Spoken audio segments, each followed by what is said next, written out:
Hello and a very warm welcome. You're watching Gravitas with me, Raisha Sehgal.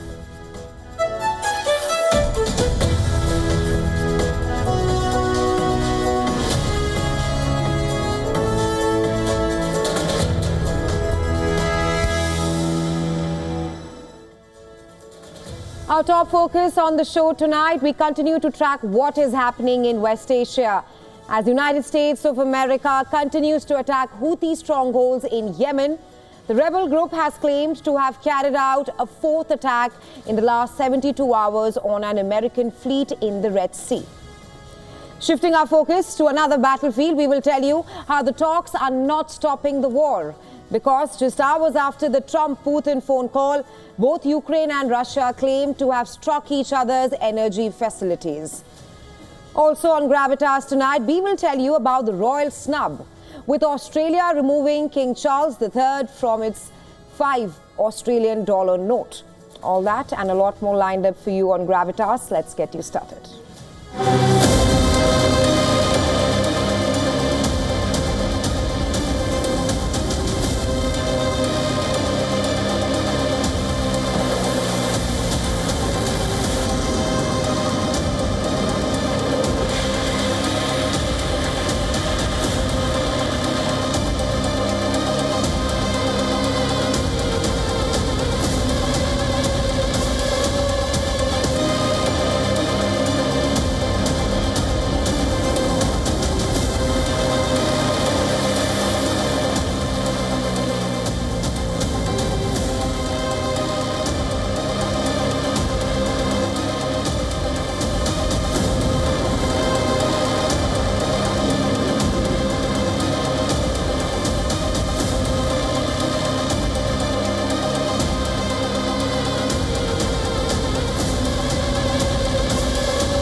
Our top focus on Gravitas, Hellfire in Yemen. Back-to-back US airstrikes rock Yemen steel factory in Hodeidah, which is the biggest US military operation in West Asia. Houthis have now vowed to expand attacks in Red Sea. They say will not tolerate Gaza massacre. Houthis warn, and that's what Houthis have warned Israel. Our next report telling you more.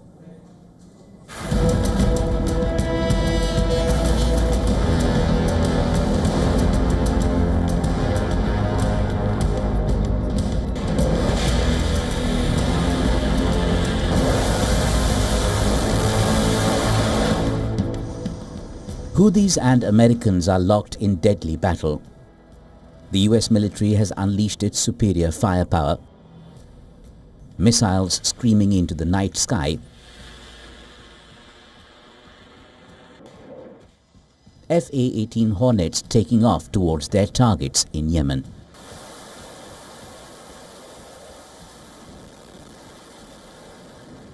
Spearheading the American assault is the USS Harry S. Truman Carrier Strike Group, a marvel of military engineering named after the 33rd President of the United States.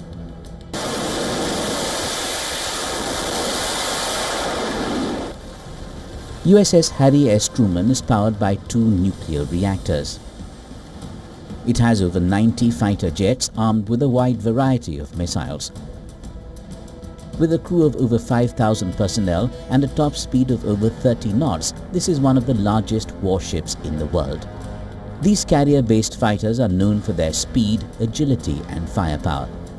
They are protected by multi-layer missile defense systems and aided by destroyers and frigates.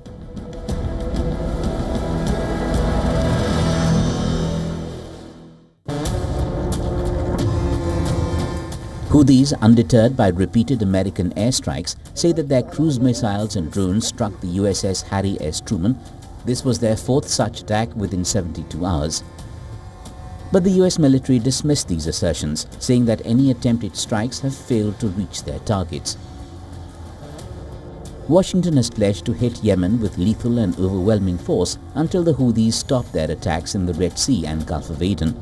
The trade route typically handles around 12% of global shipping traffic. Houthis accused the US military of destroying civilian facilities, including a steel plant. It claimed that the privately owned iron and steel plant in Hodeidah city was targeted by 12 US missiles. The brutal hostility of the US military targets civilian facilities and other key facilities. Like the steel plant you see here, it belongs neither to the state nor to the military, nor to the security department or the Houthis. It is an independent civilian factory.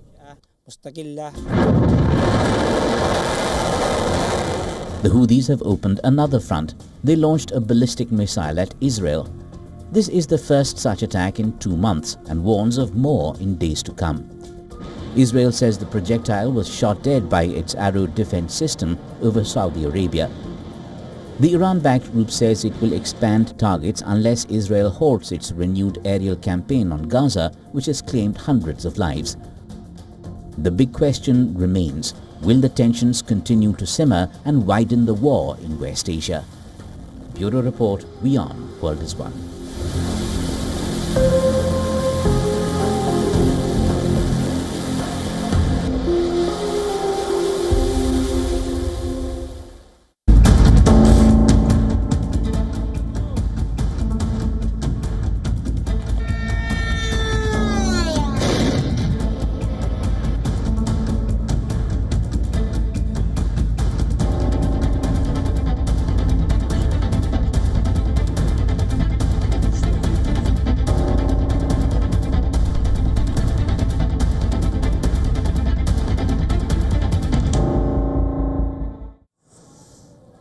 Shifting our focus to another war zone, high-stakes diplomacy between US President Donald Trump and his Russian counterpart Vladimir Putin have been overshadowed by battlefield clashes. Yes, you heard that right. That is what has happened.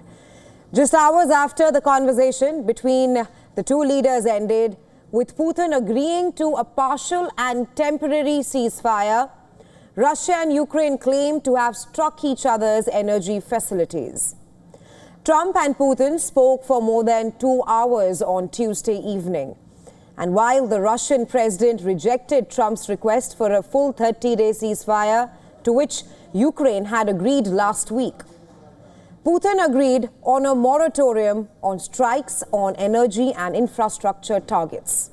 So, in essence, Putin agreed to a 30-day energy truce. But that did not stop the attacks. Let's start with the attack on Ukraine. Ukraine was attacked with kamikaze drones and S-300 surface-to-air missiles. Shortly after their call ended, that's when the strikes started happening. Air raid sirens sounded in Kiev. About 45 drones attacked the region around the capital, and anti-aircraft fire was audible across the capital overnight. Ukrainian officials said various houses and cars were damaged by drones that fell in Bucha and other areas around the capital. 2 people were injured in the attack. Meanwhile, in the eastern city of Sumy, a drone hit a hospital building, requiring the evacuation of more than 100 patients. In a different incident, 1 civilian died in a nearby village. However, the fighting was not one-sided. It was not just Russia launching the attack. Ukraine also continued its long-range drone assaults on Russia overnight, hitting an oil depot in the southern Russian region of Krasnodar. The Russian Defense Ministry said that Ukraine attacked a Russian oil transfer facility that services an international pipeline operation partially owned by American investors. The facility is used to transfer crude from rail-transported tanks to a pipeline operated by the Caspian Pipeline Council, or the CPC, which is an international firm that counts US giants Chevron and Mobil among its partners. Now, the overnight attack by Ukraine reportedly involved 3 kamikaze drones directed against a station near the village of Kavakaskaya. The fire from that attack launched by Ukraine continued to blaze throughout the day. The Russian military said, and I quote here, clearly, this was a premeditated provocation by the Kiev regime aimed at derailing the use and the president's initiatives, the US president's initiative. On the same day, the Russia's defense ministry said that its forces destroyed 57 Ukrainian drones. The majority of them were downed in Kursk region. A day before, Russia also claimed to have thwarted a major Ukrainian cross-border attack in Belgorod, while regaining control of almost all settlements in Kursk. The Russian Ministry of Defense linked the new incursion attempt by Ukraine to the phone call between Trump and Putin. According to Russian MOD, the Ukrainian military mounted 5 attacks on the Russian region, targeting the border villages of Demidevka and Prelise. The operation involved 200 soldiers and 29 pieces of military hardware, including 5 tanks. Russia says they repelled all the Ukrainian attack, killing up to 60 Ukrainian servicemen and at least 1 tank, 3 military breacher vehicles and 7 other armored units. Russia claims that Ukraine had wanted to create a negative background for the long-anticipated Trump-Putin talks. And video circulating online purports to show Ukrainian armor, including several US-made infantry fighting vehicles, breaching through concrete anti-tank obstacles installed on the border. The armor comes under artillery fire, with some vehicles hitting landmines as well as getting attacked by FPV drones. It came as Russia claims to have reclaimed all the strategic settlements in Kursk from Ukrainian troops. Remember, we've been telling you on the show how Ukraine had planned to use its occupation of the Russian region as a bargaining chip for talks with Moscow. But in recent weeks, Russian troops have been able to liberate Zudza, which is the largest town that was occupied by Ukrainians during their incursion. Now, a vast majority of that territory has also come back under Russian control. As far as the war goes, Ukrainians are on the back foot, and the time as well as resources are running out for Ukraine. The question being, will the US broker a permanent truce between Russia and Ukraine? Well, the next few weeks will tell us.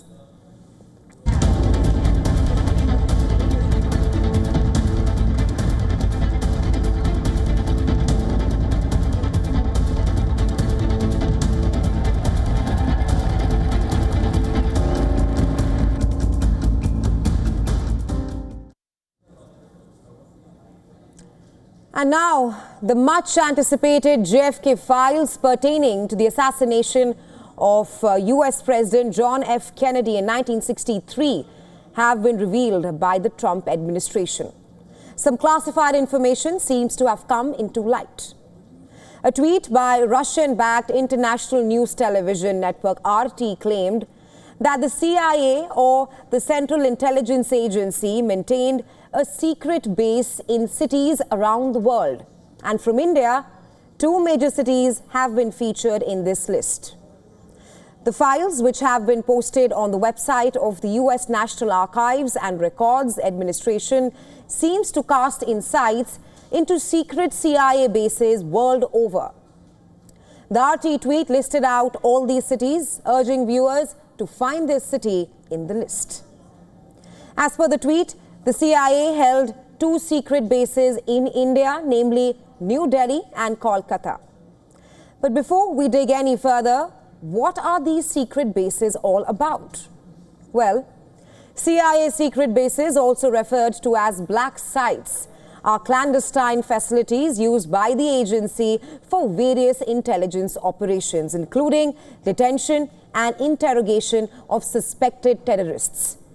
Now, it is a well-known fact that the agency operated secret bases globally, including facilities in Ukraine that supports intelligence efforts against Russia. And that's huge. As per the list, the New York division of the CIA maintained secret bases in cities like Kolkata, New Delhi in India, Rawalpindi in Pakistan, Colombo in Sri Lanka, Tehran in Iran, Seoul in South Korea, and Tokyo in Japan. These are the cities that we've just listed out. They are a part of its Asia chapter.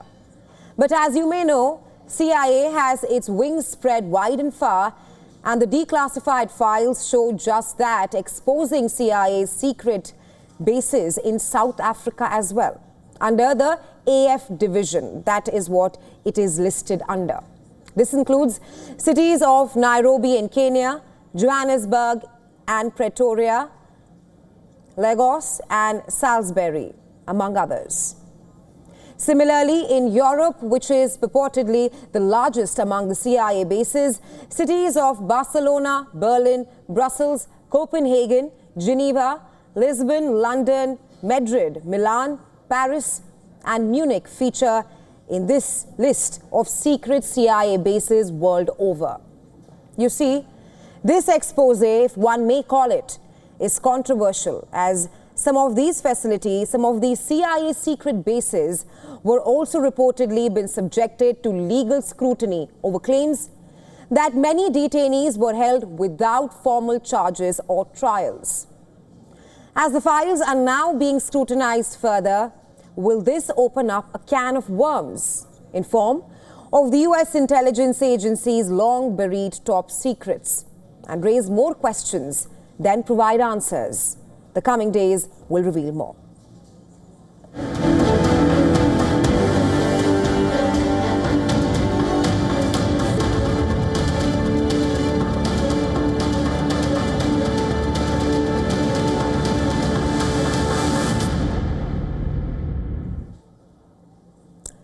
Now, as the Trump-Putin talks have concluded, which lasted for almost 2 hours, the takeaways from that high-stakes phone call have been more than one, even as it did not yield the desired result of a permanent peace deal on the Ukraine war, the 30-day ceasefire deal which Ukraine wanted. Experts view Trump's embrace of Russia and Putin as much more than that. Sure, we do know that Trump wants to stop the war, but he has made it clear time and again that he will put America's interests first. Post the call, in a social media post, Trump said that he and Putin agreed to work quickly towards a ceasefire in eventually a permanent peace agreement. As per the White House, both the leaders also stressed the need to improve bilateral ties between US and Russia. But what exactly explains Trump's overtures to Putin since returning to the White House? You see, there is an economic opportunity for Trump in improving, in bettering ties with Russia, especially in terms of energy deals that could benefit both the countries. This strikes as rather strange, as Trump had earlier threatened Putin with harsher economic sanctions if a deal to end the war in Ukraine is not reached. So what made the US president take a U-turn? But it's not just Russia that Trump is seeking to woo, but also China. In an interview to the Fox News, Trump implied that Russia and China coming together could spell bad news for the US. Therefore, Trump's embrace of Russia is somewhat seen as an attempt to split Moscow from Beijing, a strategy that the former US President Richard Nixon had applied to in the Cold War era to keep both the powers apart. However, last month, US Secretary of State Marco Rubio dismissed that notion, as he warned that having both Russia and China at odds could be a deterrent to global stability. But Rubio did stress on US's seizing enormous economic opportunities with Russia. Trump too has insisted on that. The US plans to maintain friendly ties with both China and Russia in order to serve the big picture here. But amidst the increasing bonhomie between Trump, Putin and Xi Jinping and the global superpowers coming together, has the global South been completely left out? In the scheme of US-led foreign policy, where do developing nations or the BRICS countries feature exactly? When on one hand, Trump seems ready to warm up to arch rivals such as China, he has emerged to be a bitter critic of countries like South Africa, which is an integral part of the BRICS. In recent weeks, Trump has turned sharply against South Africa, with Rubio saying last week that South Africa's envoy to Washington, we are talking about Ebrahim Rasool, was no longer welcome in our great country. These are the words from the US Secretary of State Marco Rubio. Add to that, Trump's imposition of tariffs, which are also likely to have a major impact on the global south. And this also includes countries like India. Remember, in the recent times, the global south rose to prominent focus as a bloc which can potentially set a new global order. And with that now being sidelined and rather abandoned. And we say that in Trump's vision for the future. Where does one go from here? That's a food for thought.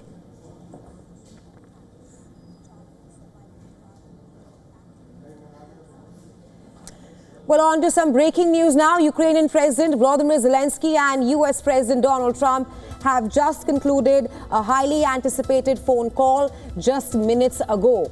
Trump posted on his Truth social media account that he held a very good telephone call with Zelensky. He said it lasted an hour. He said, and I quote here, much of the discussion was based on the call made yesterday with the Russian President Vladimir Putin in order to align both Russia and Ukraine in terms of their requests and needs. We are very much on track, and I will ask Secretary of State Marco Rubio and National Security Advisor Michael Waltz to give an accurate description of the points discussed. That statement will be put out shortly. And that's the news coming in that Zelensky has just spoken to the US President Donald Trump. Well, for more on this, our correspondent Susan Tehrani is now joining us from New York for more on this. Hi, Susan. Now, the phone call between Zelensky and Trump takes place just a day after the phone call between Trump and Putin. We do know that full 30-day ceasefire is not on the cards. But tell us more about this phone call. And it's also pertinent to note here that the talk between Zelensky and Trump comes after his White House exit, which happened a few weeks ago. Yeah, as you mentioned, what we know about the phone call so far is the paragraph that you read off Truth Social from U.S. President Donald Trump. We don't know much else about what transpired. We're waiting for a readout of that call and possibly more points from Mike Waltz and Marco Rubio. The phone call does come weeks after that fallout, somewhat showdown between Zelensky, President Trump, and Vice President J.D. Vance. But it appears that the two sides have come a long way since then. On the one hand, Ukraine has agreed to sign that mineral deal with the United States. And on the other hand, it has agreed to this temporary ceasefire, despite the fact that it criticized Russia for not going for a full-on, full-fledged ceasefire. It's a partial ceasefire.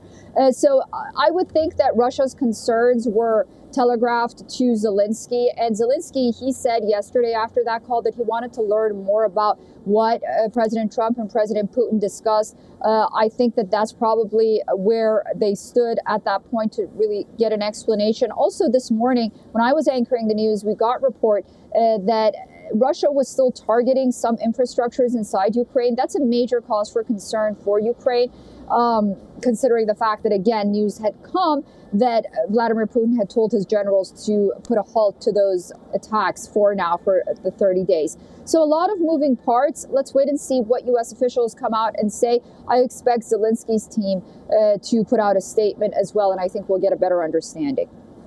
Right, Susan, we'll wait and have to see the details of that. But thanks very much for joining us on the show and sharing your insights.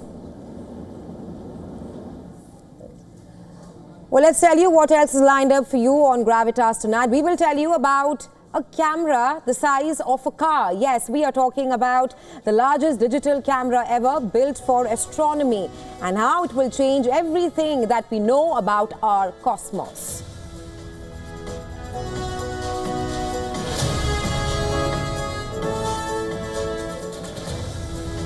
We will also tell you about the forgotten NASA astronauts who returned from a rather lengthy space trip along with Sunitha Williams and Butch Wilmore.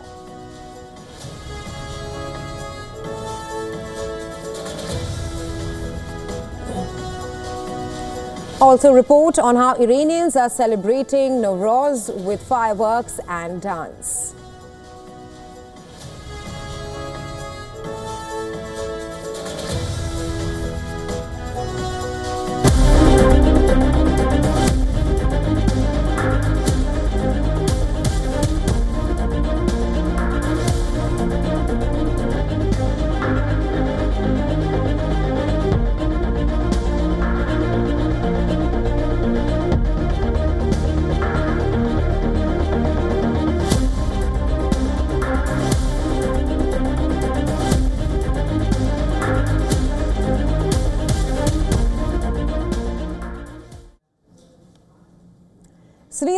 Williams and Butch Wilmore are back on Earth safely after the SpaceX Dragon capsule carrying them made a remarkable splashdown on Tuesday. But you know that already. But did you know that there were two other NASA astronauts who too returned from a rather lengthy space trip?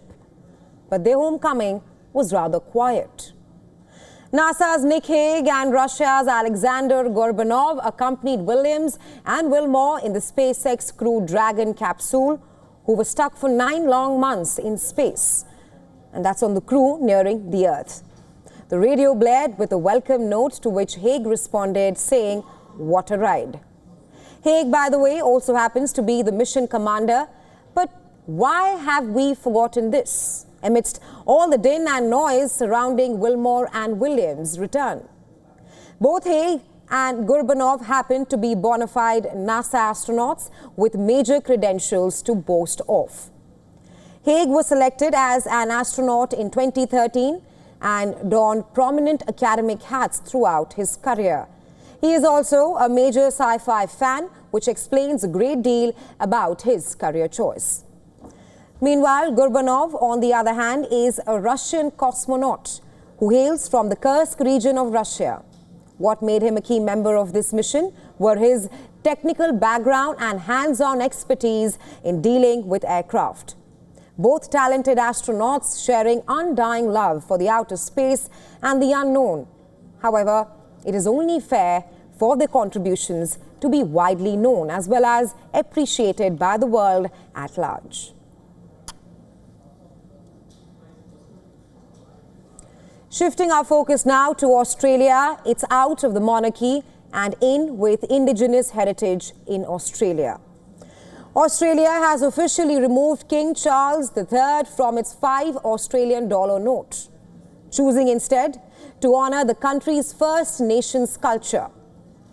The move has sparked debate about Australia's future ties to the British Crown and has also invited mixed reactions from citizens. While some have welcomed the move, calling it progress, others are not so impressed, and they see it as a political stunt.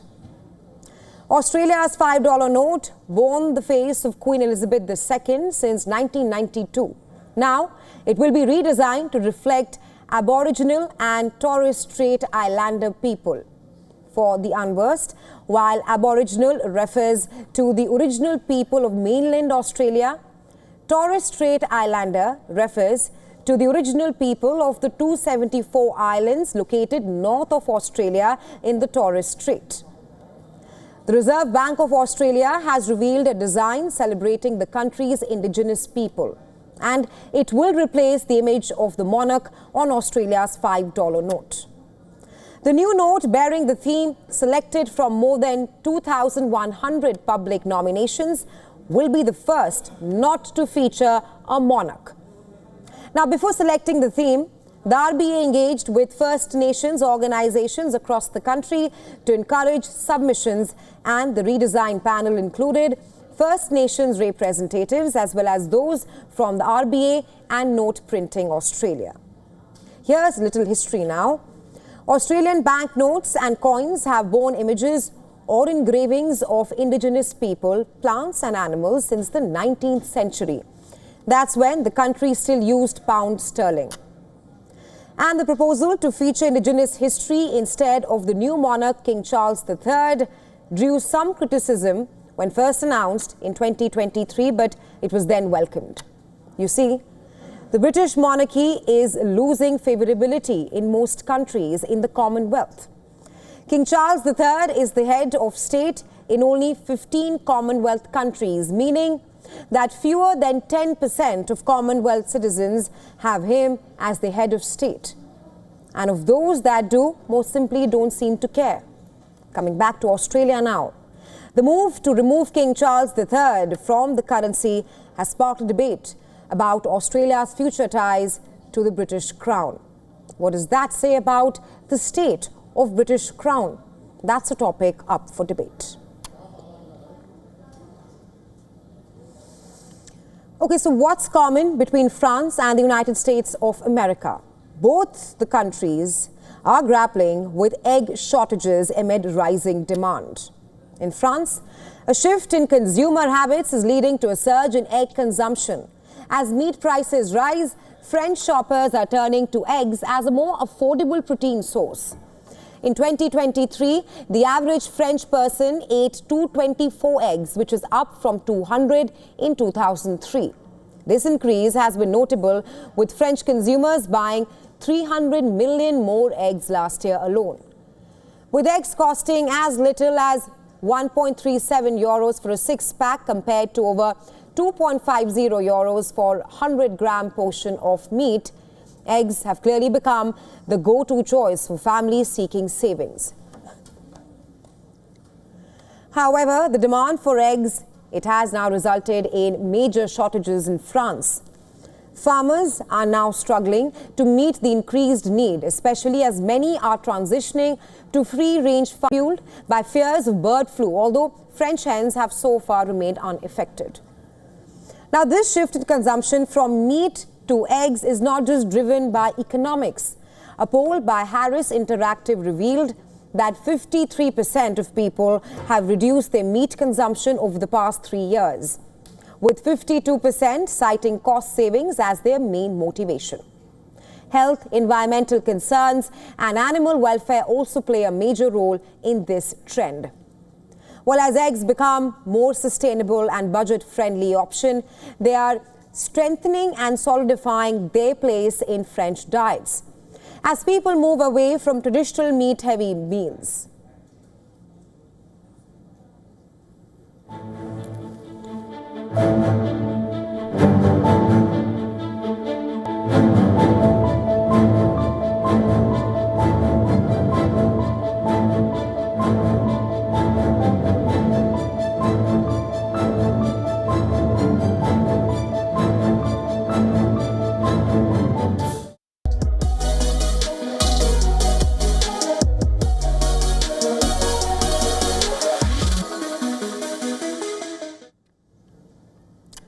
In today's day and age where everything is just a click away, we are faced with a pertinent question.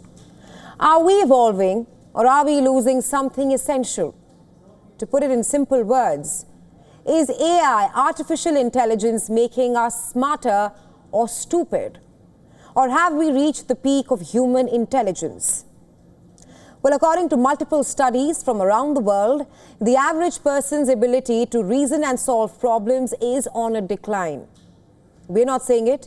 The OECD, which is a forum of countries located in global north and consists of high-income individuals, found that 15-year-olds peaked at reading, mathematics and science skills in early 2012. That is a period before the advent of AI. And the test scores for the same have been failing ever since. Not just this. According to the annual Monitoring the Future study, the number of 18-year-olds who report difficulties with thinking, concentrating, and learning new things shot up dramatically in the mid-2010s. The study also reveals that adults of all age groups are increasingly struggling with reasoning and problem solving. Why is that? Well, no points for guessing. It is due to a phenomenon called cognitive offloading, which essentially means that when we outsource mental effort to machines, we essentially stop exercising certain cognitive skills. To give you an example, it's like using a calculator for basic math, and over time, we may forget how to do simple calculations because we are so dependent on the calculator.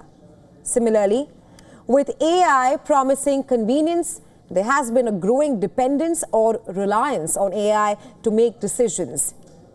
AI does not just answer questions, it reshapes the way we interact with information, with knowledge, making us further question what happens to critical thinking, especially in a world where answers are instant and quick. We are also witnessing a shift in our relationship with information, where we are glued to our screens, constantly refreshing our feeds and consuming a barrage of content and notifications. We are now reading fewer books and newspaper articles, and needless to say, we are interacting less with each other. The question we ask tonight: is AI making us smarter or is it making us stupid? Well, We know that AI is here to stay, but the key to not becoming stupid in an age of technology may lie in how we choose to engage with it. Well, imagine having your parcels delivered by a robot. This could soon become a reality. A Switzerland-based company has unveiled an AI robot named Milo, which can walk, climb, and hand you your package. Will this groundbreaking AI robot transform the delivery procedure? Our next report telling you more.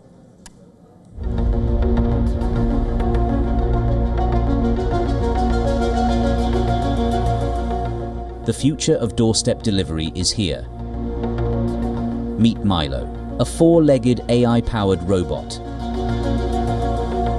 that can climb stairs, navigate sidewalks, and even hand-deliver packages. Milo is designed to independently travel from a delivery truck to a customer's doorstep.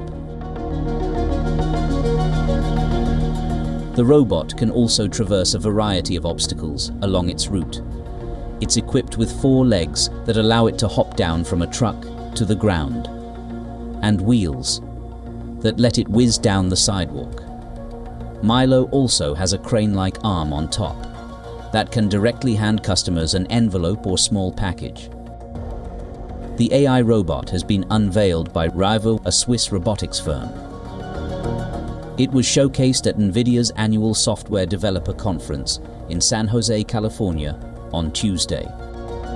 The final stretch from a delivery truck to a customer's door, which is known in the logistics industry as the last mile, is often one of the most time and labor-intensive parts of the job for delivery drivers around the world. With Milo, WION wants to tackle that job. And it's a very exhausting job. So what we are building is like an augmenting that workflow by having a robot that covers some of these miles so the driver can focus on other things. But robots, it seems, are the future. On Tuesday, NVIDIA CEO Jensen Huang revealed fresh details about the company's newest artificial intelligence chip and other advancements at its annual Software Developer Conference, GTC 2025. Hey Blue, how are you doing? How do you like your new physics engine? You like it, huh? Yeah, I bet. The company announced the new Isaac GR00TN1, the world's first open humanoid robot foundation model, and before that, reports came of a humanoid robot that is set to run Beijing half marathon. Tiangong Ultra is currently undergoing tests in preparation for a half marathon next month in Beijing. The race, set for April 13th, will feature both robotic and human athletes competing on the same route, but on separate tracks, with more and more companies around the world testing robots. It seems that robots are here to stay.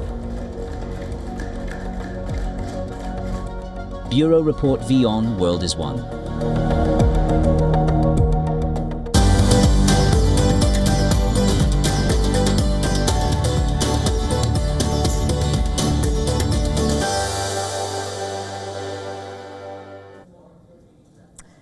Back pain. Ask those who suffer. It does not care about your plans, strikes without warning, and ruthlessly cripples lives. Low back pain has emerged as the silent epidemic of our time, affecting 619 million people globally. The World Health Organization predicts cases to skyrocket to 843 million by 2050. WHO identifies it as the single leading cause of disability worldwide. Yet, despite countless treatments flooding the market, a definitive cure remains frustratingly elusive. The cure against back pain reads like a pharmaceutical shopping list: acetaminophen, muscle relaxants, cannabis, opioids. Even other approaches like acupuncture are now, according to a new study examining 300 randomized trials, delivers a sobering verdict. Most treatments fail to demonstrate meaningful efficacy or any kind of result. The problem lies not in a lack of effort. Billions have been poured into research, everything from surgical interventions to mindfulness techniques. Rather, it's the complexity of back pain that confounds our best scientific minds. Unlike diseases with clear pathology, back pain often exists without identifiable structural damage, creating a diagnostic nightmare that renders targeted treatment nearly impossible. What makes back pain so insidious in its multidimensional nature? Physical, genetic, and environmental factors combine to create personalized pain profiles that resist standardized approaches. One patient's miracle cure becomes another's wasted investment, creating a cycle of hope and disappointment that characterizes the back pain experience. Until we come up with a more nuanced understanding of its intricate mechanisms, back pain will see millions continue to endure partial remedies rather than definitive cures. A truth in our age of remarkable medical advances. A camera the size of a car is about to change everything that we know about our cosmos. It will peer into the deep unknown space with unprecedented precision. Our next story explains how the secrets of dark energy, dark matter, and the structure of our universe are all about to be revealed. Take a look.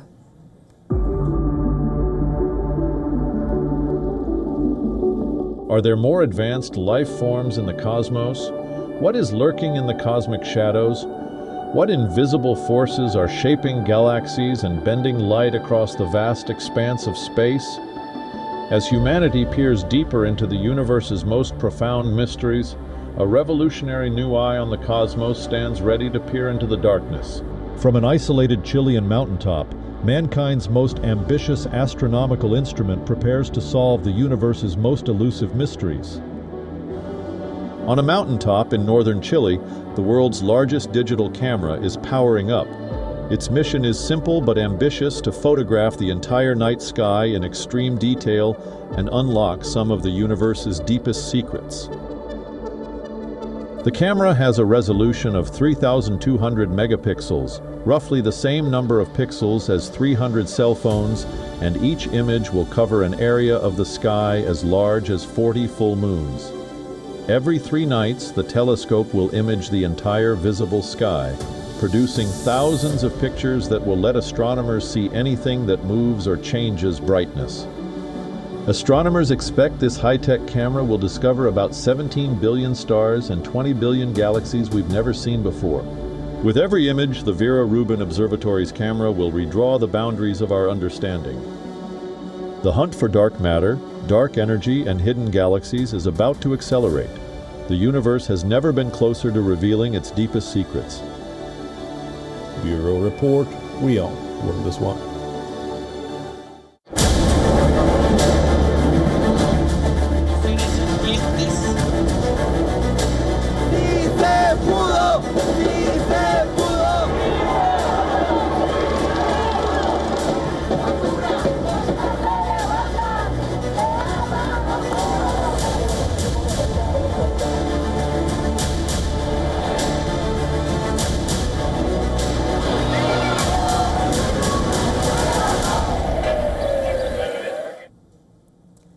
In a big win for animal rights activists, Mexico City has banned violent bullfighting, igniting both celebration and anger.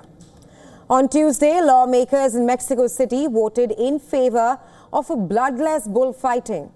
The legislation was approved by 61 to 1 vote. It prohibits the killing of bulls and the use of sharp objects that could injure the animals. It also sets time limits on how long bulls could be in the ring. The initiative has been dubbed bullfighting without violence.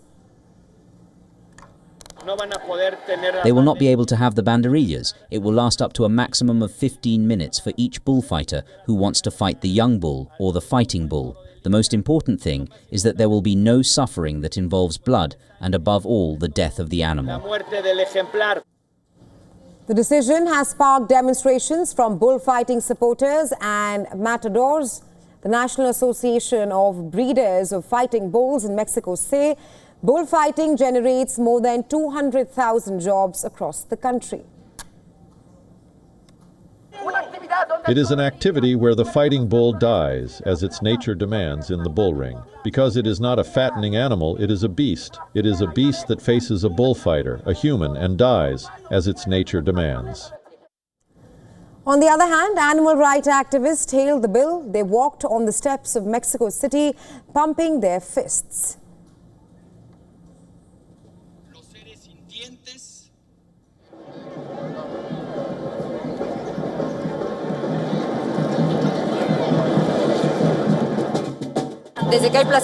Since there has been a bull ring, there have been protests outside it.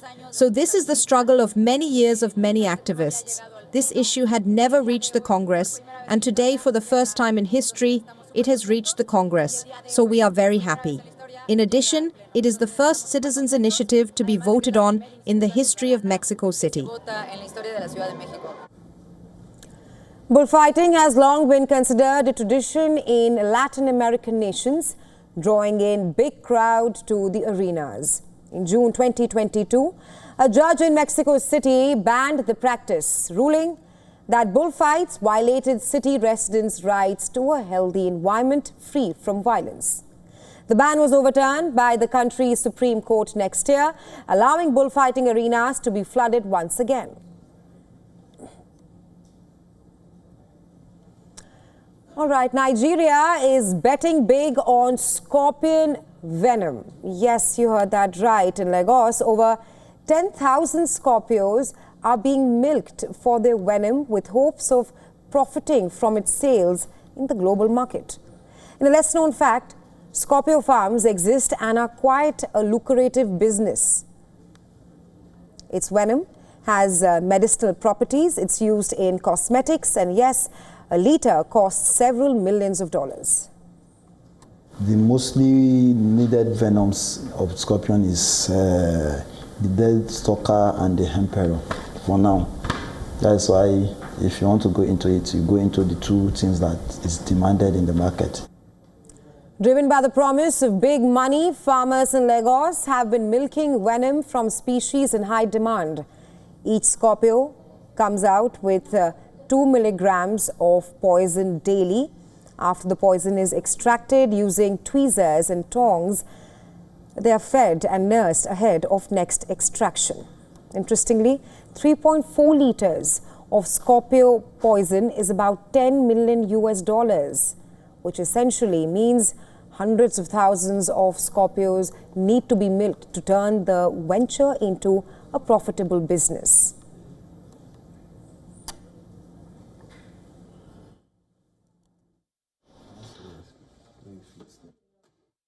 One gallon, which is equivalent to around 3.4 liters, is about $10 million US.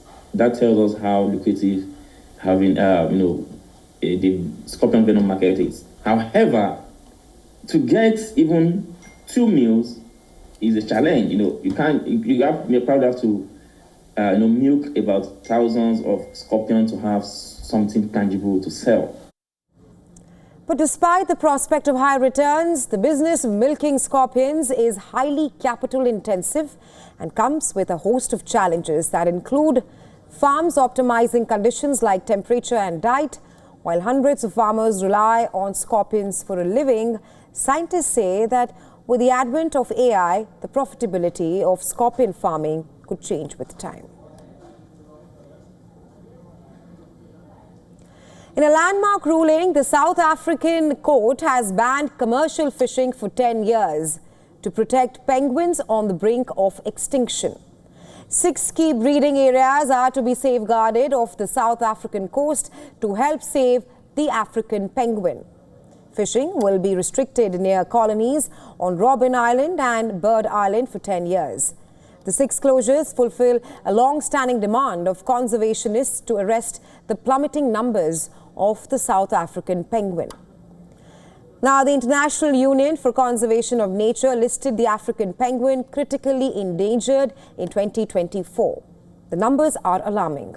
Conservationists say that 97% of the penguin population is already lost. And they are at current rates. The African penguins could be extinct by 2035. The declining numbers are due to a combination of factors, including oil spills, but the biggest threat is linked to their nutrition. Tuesday's ruling gives the Environment Minister 2 weeks to shut down fishing at the 6 breeding sites. African penguins contribute greatly to South Africa's economy, generating up to £118 million in tourism revenue annually.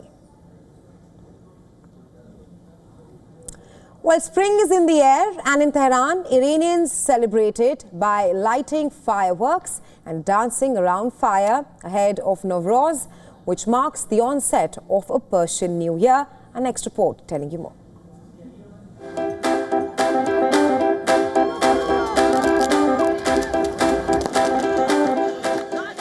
Iran is soaked in festive spirit. People are celebrating the onset of a brand new year. Bonfires, fireworks and lanterns floating off into the night sky.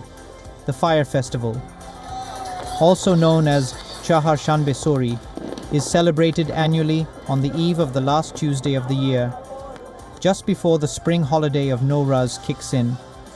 The Iranian New Year that begins on March 21st coincides with the first day of spring. Ushering in the holiday spirit, people jump over and around fires, which makes for a grand spectacle. Chahar-Shanbe Suri is an ancient Iranian tradition that exists since antiquity. People jump over the fire, applaud and dance. Some dance at home and others in the streets. It's a night of joy for the people. The festival in itself is a great opportunity for people of all ages and races to come together and celebrate the spirit of good over evil as they seek to welcome the new year together. It's an ancient ritual, but unfortunately, people tend to celebrate it less and less.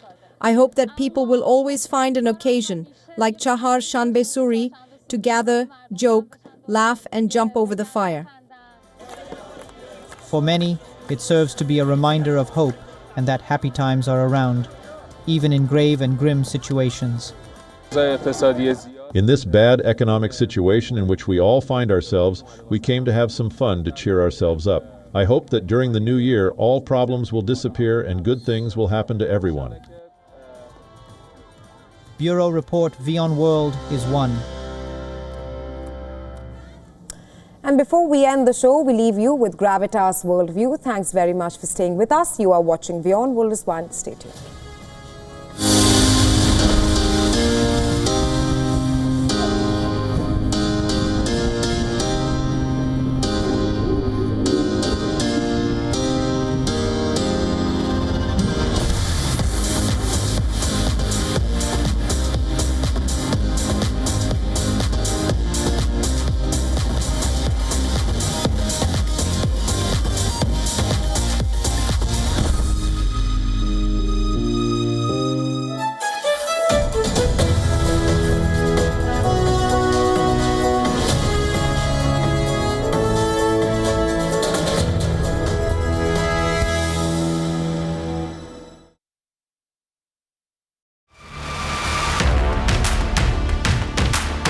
Imagine a world where owning your dream asset is just a click away, where wealth is no longer exclusive to the few. Tokenization, the game changer, transforming assets into digital opportunities. A revolutionary technology opening doors to a new era of investment.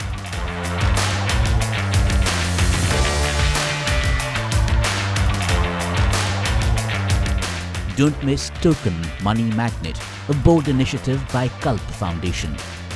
Only on WION World is One.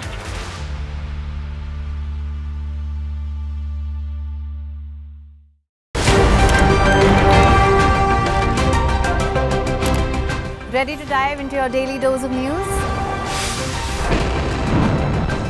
Bringing you what's trending in the West and all that's setting trends in the East.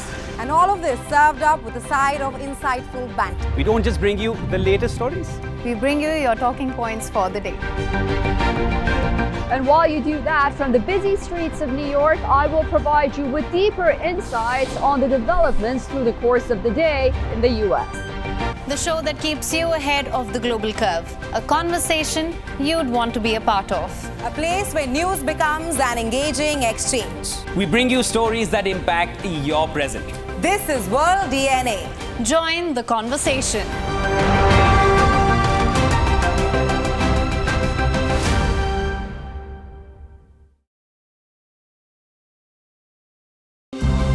To bring the benefits of the Subhash Chandra Show to your educational institution, teachers and students, send an invitation to Juhi Jha at juhi@such.org.in.